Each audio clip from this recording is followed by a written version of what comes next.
मार्केटमध्ये गाजर फार स्वस्त झाले आहेत. अगदी 40 रुपये किलो रेट चालू आहे. चला तर म्हटलं मग एवढी स्वस्त गाजर आहेत तर बनवूयात घरच्या घरी अगदी खायला मस्त टेस्टी असा गाजराचा हलवा. गाजराचा हलवा बनवण्यासाठी मी इथे 1 किलो गाजर घेतलेले आहेत. त्यासोबत मी 1 वाटी साखर घेतलेली आहे. काजू बदाम बारीक कट करून घेतलेले आहेत. 2 विलायची घेतलेली आहे, त्याची पावडर बनवणार आहे. आणि आपल्याला 2 ते 3 चमचे तूप लागणार आहे. तूप तुम्हाला जेवढं हवं तेवढं तसं तुम्ही कमी जास्त करू शकता. आता सर्वात प्रथम मी गाजर स्वच्छ धुवून घेतली आणि त्याच्यावरती थोडंसं चाकूने कट करून घेतला वरचा भाग. आणि नंतर आपण ही खिसण्यासाठी घेणार आहोत. खिसताना देखील सर्वात प्रथम पुढचा आणि मागचा भाग कट करून नंतर गाजर खिसायला घेऊया. अख्खं गाजर पकडता येत नाही म्हणून मी असे त्याच्या मोठ्या गाजराचे हे असे 3 पार्ट्स बनवून घेतले आणि ह्या 3 पार्ट्समध्ये गाजर आपण सर्व खिसून घेणार आहोत. मी सर्वात प्रथम याचे 2 पार्ट्स करून घेतले आणि गाजराच्या बरोबर मध्ये ही जी व्हाईट कलरची मुळी असते ती मुळी देखील कट करून घेणार आहे. आता सर्व गाजरं आपण या खिसणीच्या सहाय्याने खिसून घेऊयात. इथे मी सर्वात प्रथम मोठी खिसणी घेतली होती, याच्या सहाय्याने खिसत होते, पण नंतर या छोट्या खिसणीने देखील खूप पटपट सर्व गाजर खिसली केली. त्यामुळे नंतर मी सर्व गाजर या छोट्या खिसणीनेच खिसून घेतली.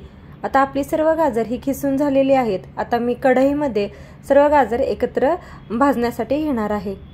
कढई गरम झाली की त्याच्यामध्ये हा गाजराचा खीस घालून घेतला आणि सुरुवातीला मी अगदी हाय फ्लेमवरती हे गाजर भाजण्याला चालू केलं. जसं आपल्याला हे गाजर अगदी पूर्ण शिजेपर्यंत भाजून घ्यायचं आहे, त्यामुळे एक 10 ते 15 मिनटं हे एक सलग हाय फ्लेमवरती न थांबता सर्व गाजर हे परतून घ्यायचं. जसजसं गाजर भाजलं जातं शिजलं जातं तसतसं या गाजराची क्वांटिटी कमी देखील होते. आता हे गाजर सर्व आपण भाजून घेतलेलं आहे हाय फ्लेमवरती. 20 मिनिटं गाजर हे सर्व भाजून घेतलं. आता यामध्ये 1 वाटी मी साखर घातलेली आहे. आता ही साखर देखील आपल्याला या सर्व गाजरच्या खिसासोबत व्यवस्थित एकसारखी मेल्ट करून घ्यायची आहे आणि परतून घ्यायचं आहे. जसजसं आपण परततो तशी साखर देखील हीटमुळे मेल्ट व्हायला चालू होते आणि या गाजरासोबत ही मिक्स व्हायला चालू होते. साखर आता हीटमुळे पूर्ण मेल्ट झालेली आहे, तुम्ही बघू शकता.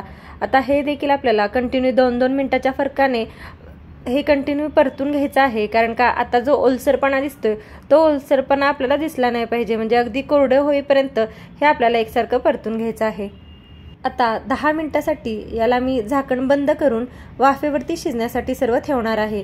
10 मिनिटानंतर परत झाकण काढून आपण हे एकसारखं परतून घेणार आहोत.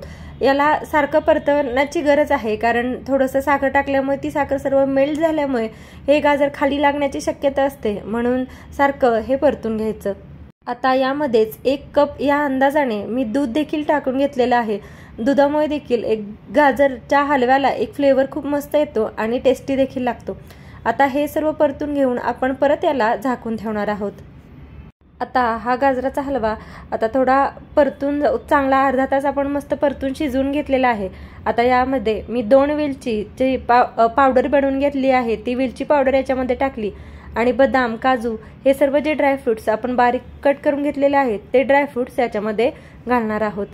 हे सर्व ड्रायफ्रुट्स आता गाजरासोबत आपण मिक्स करून घेतले आणि तुम्ही बघू शकता आता जेवढा आपण परतेल तेवढा हा गाजराचा हलवा जो थोडं खाली आपल्याला लिक्विड दिसत होतं ते आता पूर्ण कोरडं कोरडं होत चाललेलं आहे.